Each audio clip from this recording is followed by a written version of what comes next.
Merci na bilo batu bozuli baku ya kolanda biso na mokolo malelo na ezui ezali bongo branche moko to tchalo l'océan du Congo na chaîne Libération epai auto zalaka ba Kongomani esika auto panza kato sasaka esika auto belaka moto ya papa le moloto ekita po ete etumba misala mabe ya baloki ya République démocratique du Congo epai auto analyse kato sensibiliser kato conscientiser kato salaka éveil patriotique tolongola ka peuple congolais la bolema epai auto tchaka litono na nzete po tobenga yango malamu esika oto salaka mosala ya Jean-Baptiste epai oto alaka bongo basinzili pola kobetaka mbela koloba ete tango ezali mabe biso banso totelema tolata molato mo etumba po ete tobundela ekolo wa biso Congo epai oyo totelema fermé fidèle okola bakuke pona kozela liseko ya République démocratique du Congo bisika oto mokundola kamaloba yankoko na biso les laboraires o aloba la biso beche fouiller ne laisser ni place que la main repasse ezui la monte religieuse équipée pour la TNA États-Unis d'Amérique. Merci yanga mokon Angleterre mon continent que Dieu vous bénisse. Merci encore une fois yanga mokonzina Angleterre. Vraiment merci na Manananga na kunya dolanga les États-Unis d'Amérique. Merci na la Chabienne na plus 49 na Aken. Maman sociale, maman ya banabitike. Merci encore une fois na Kila me plus 49 bokile lokondo FMP4 Dieu d'état lotaketumba. Merci na Big Daniel Ngenda, merci na petit frère Zola. Merci encore une fois na Baïbangaï, moi la mère de Bruno en Autriche. Merci na Désiré Botuna, na maman Elisabeth Botuna, na Australie, na papa Langa G3. Merci na papa Michael Laflance, na maman Célestine, maman Langaï Clarisse, na papa Langa Alfred, na mboka lipasa Langa Inoyase Antela, la patrie ou la mort nous vaincrons. Bisso Bafoudière, ou le bas Thomas Sankara pour nous libérer. République démocratique du Congo, nous informer, vous informer, c'est notre devoir. Et na temps réel. Océan du Congo, elle s'informe, elle se cultive rien que pour vous informer. Vidéo Kabouya Lompus.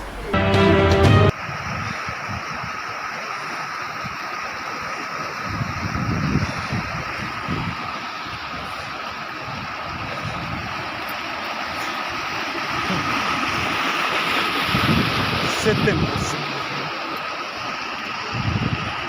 Mkuyeni. Bana watoto, bana. Wana bino moko bolandi ezali bongo kolwezi. Bisika oyo mbongo ezobima. Bisika obozo kambutu mbutu na ide pese tolingi boyete mbongo kasi. Bota la bino moko kolwezi. Soki toke na ville kolwezi bato bayebi yango bazwa chance akokoma kuna eza pays oyo kulaka lena miel. Or batamizaka.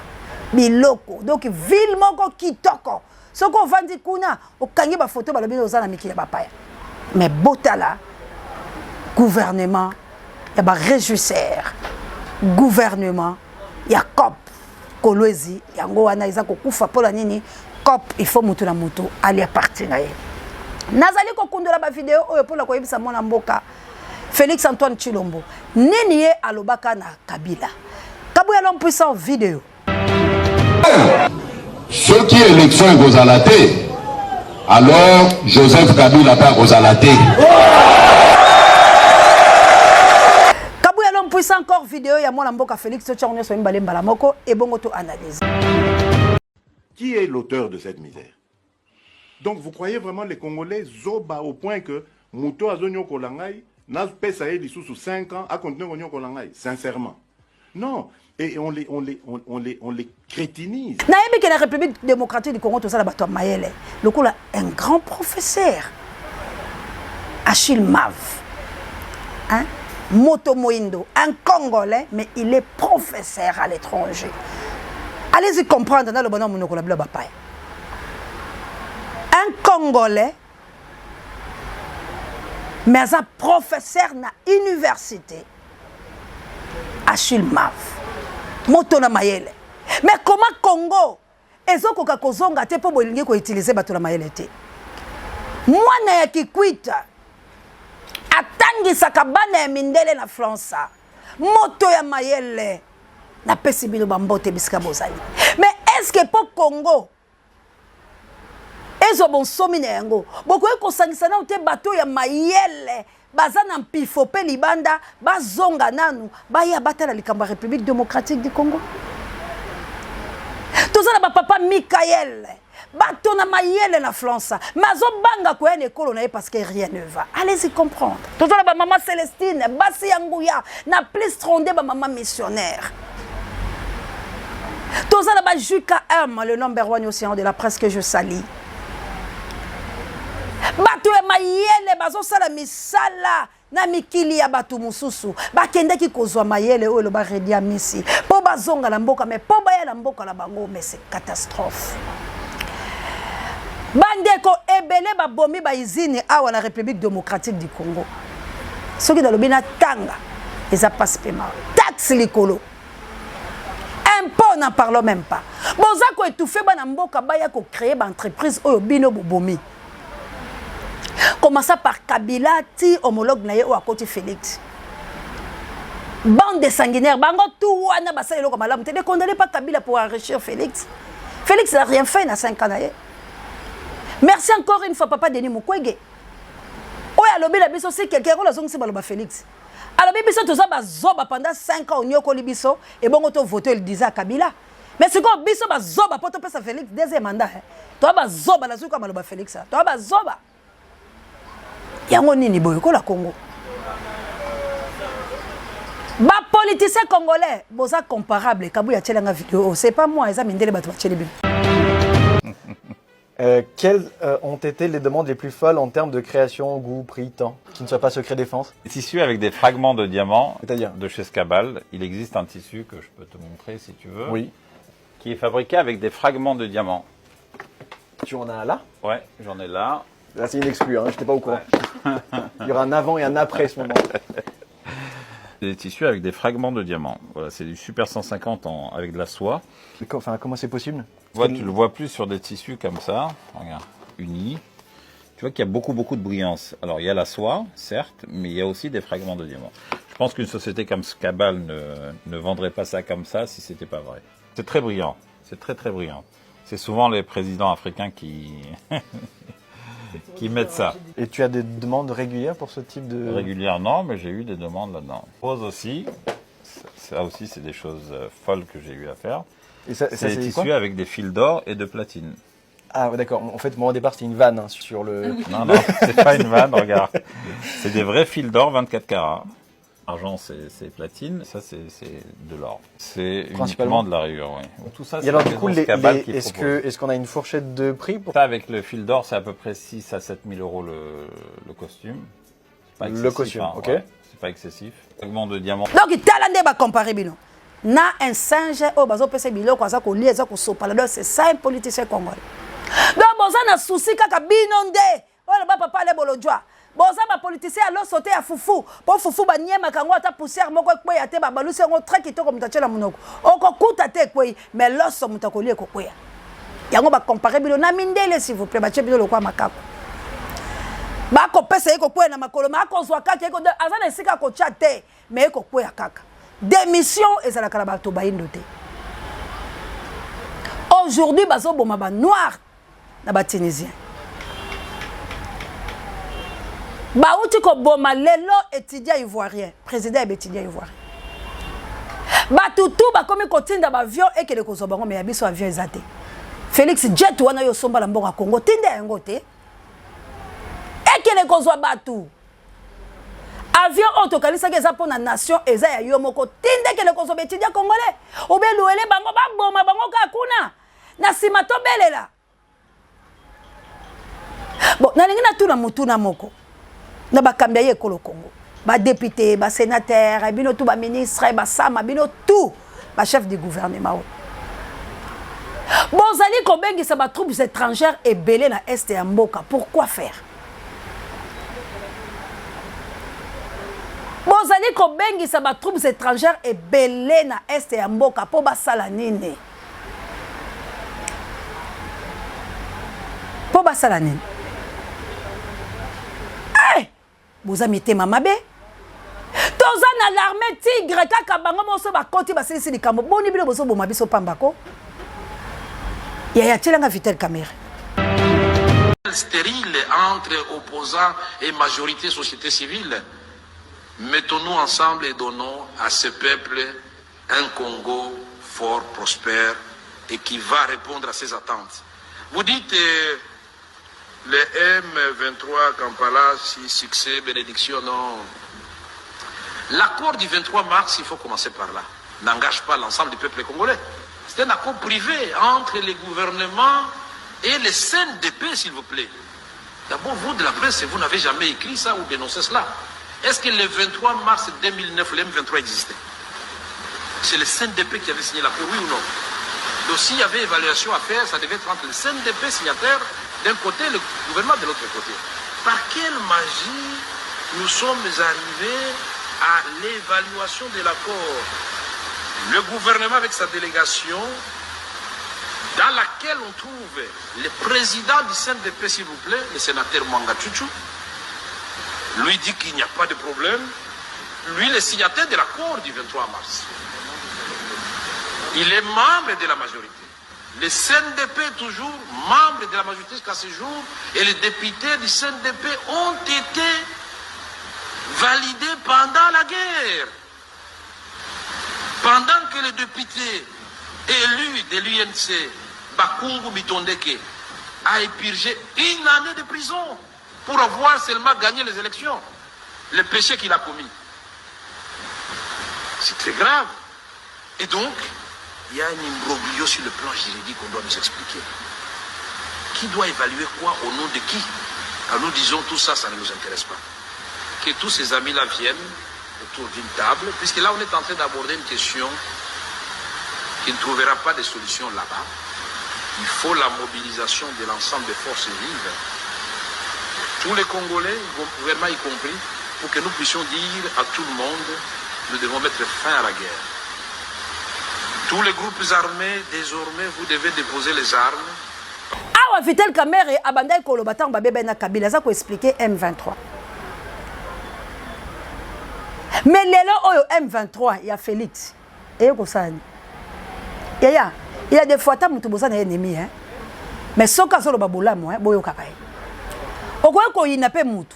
Mais mutu na pa ko pesa yo ba directive moko boyo po landa po zala bien.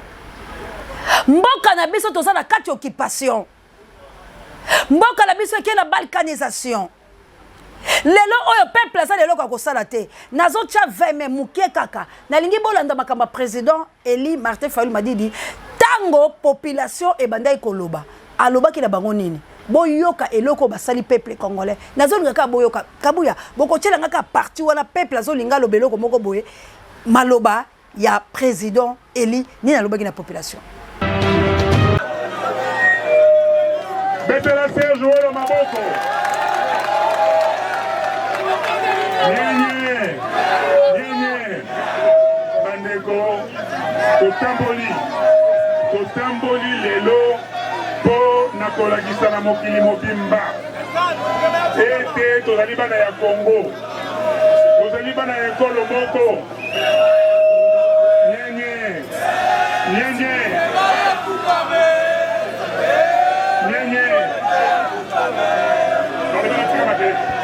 Sika makelele nyenye tozala bana oyo bazala limemia toyokani tozala bana oyo soki balakisi nzela balobi nzela yango wana toyokani tozali bana oyo te lokola bana etike papa azali te mama azali te bolandi na boke balobi nini bino boza bana bitike te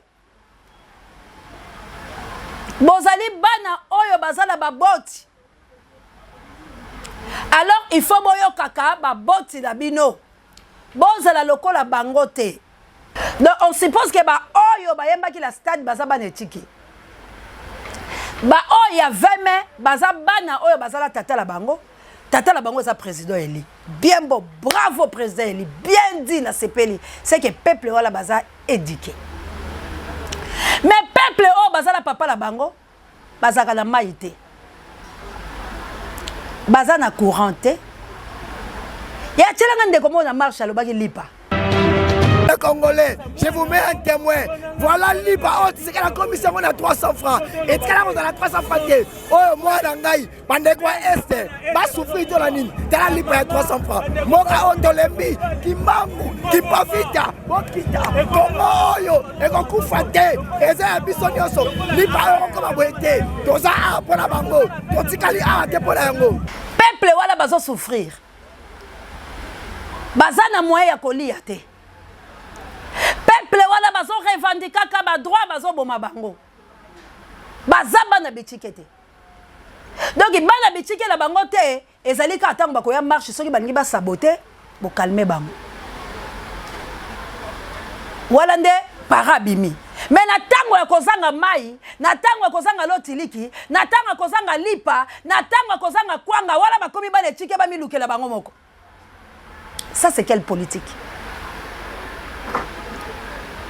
Oh, et ça, politique, ni ni bande kolanga. Politique, ni ya Congo. Tant que le peuple a linga sala quelque chose, va étouffer peuple.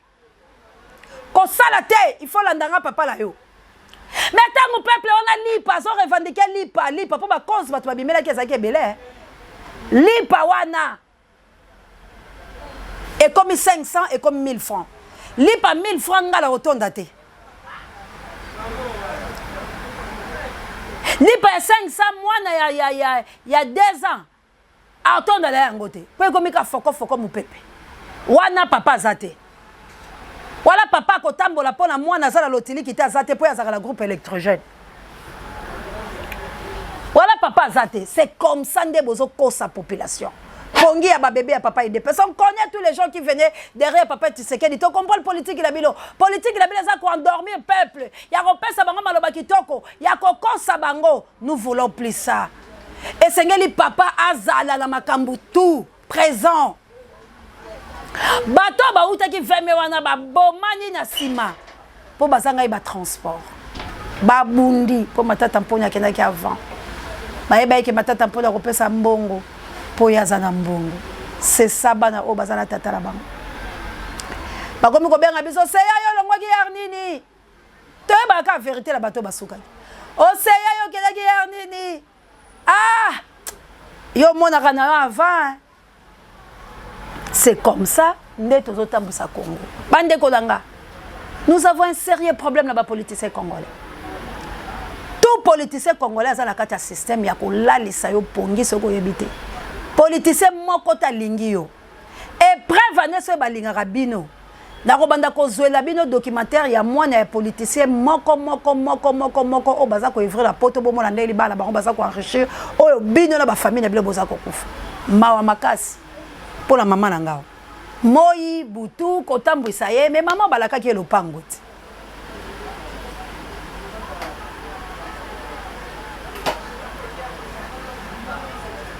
Soki ba boti na bino tala boyo kaka mawa ya ba mama baninga.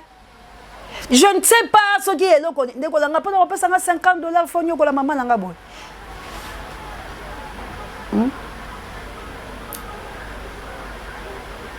C'est que to linga na te. Qu'est-ce que maman wazo na retour na sima rotambola bo. Pièce à super routine de la ye. Ana difficulté te lo za kalanda ku ne wana.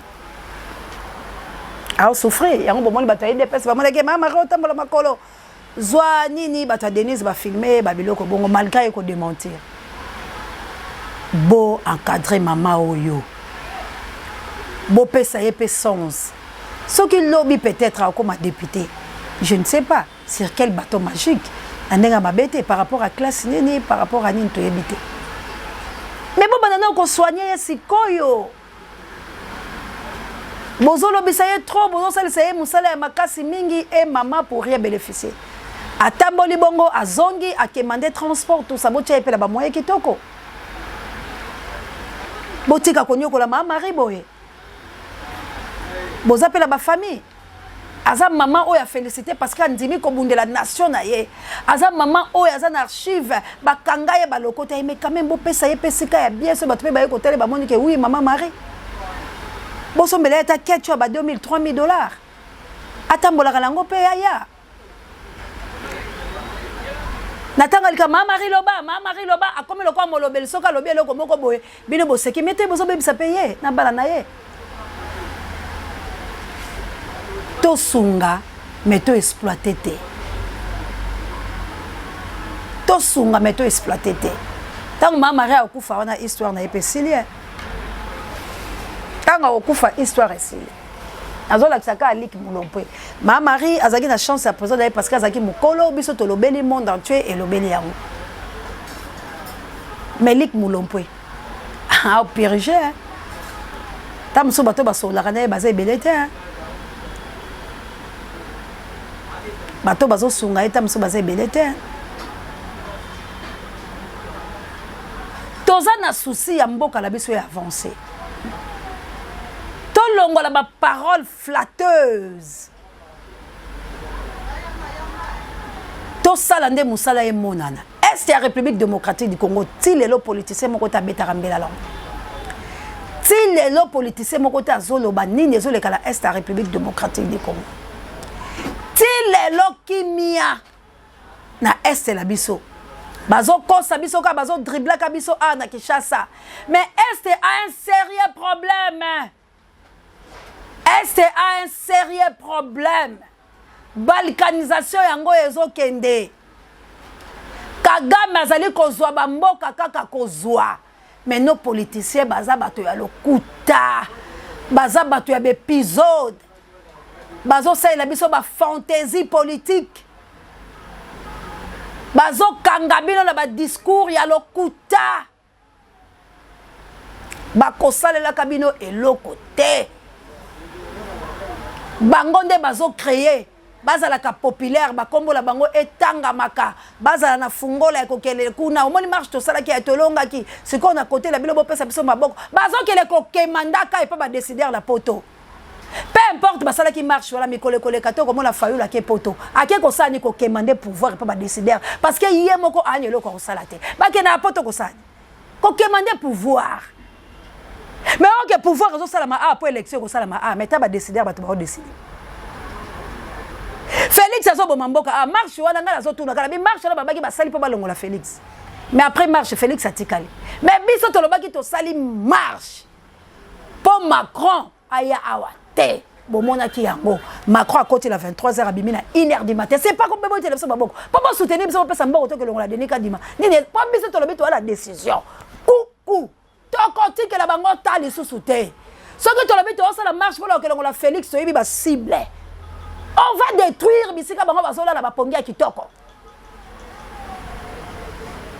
Macron te compte la 23h. Pourquoi bozo lingate parce que boyebi que politique au Félix va na a ou mais la transition Félix va na Kabila ya na le Kabila comme ko bimasko. Bona ya robo ya Kabila. Population qui malango pas Kabila. Population qui n'est pas Kabila. Donc, vous avez taillé population la image moko boy.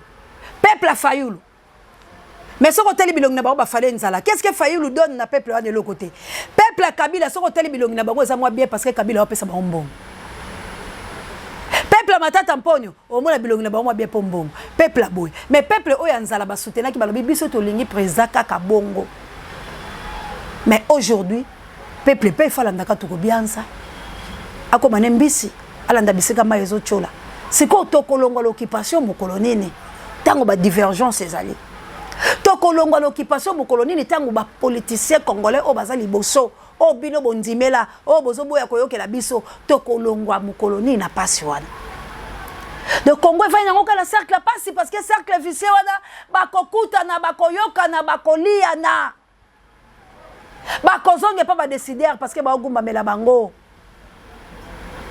Mais biso to telema tout ça bana bitike te to bana bitike le kamo président il y a lobinga andimi ngote li peso matana na zoloba est bazo boma batukula na zoloba na est bazo boma batu nanya zoloba bana bazai ba etike bozaika ya bango ta bozaki la verme poso bolumbo sa eloko boyi po eloko le ko ba Fayulu mutayaki ko benga biso le ko to sangana kidaye Fayulu a saboté biso alors comme ba procès ba kangi a CPI a boyi na ye. Mais tout ça souffrir biso la bino. Boya to sangana. Bo sunga biso ti fin du mois to ça la marche.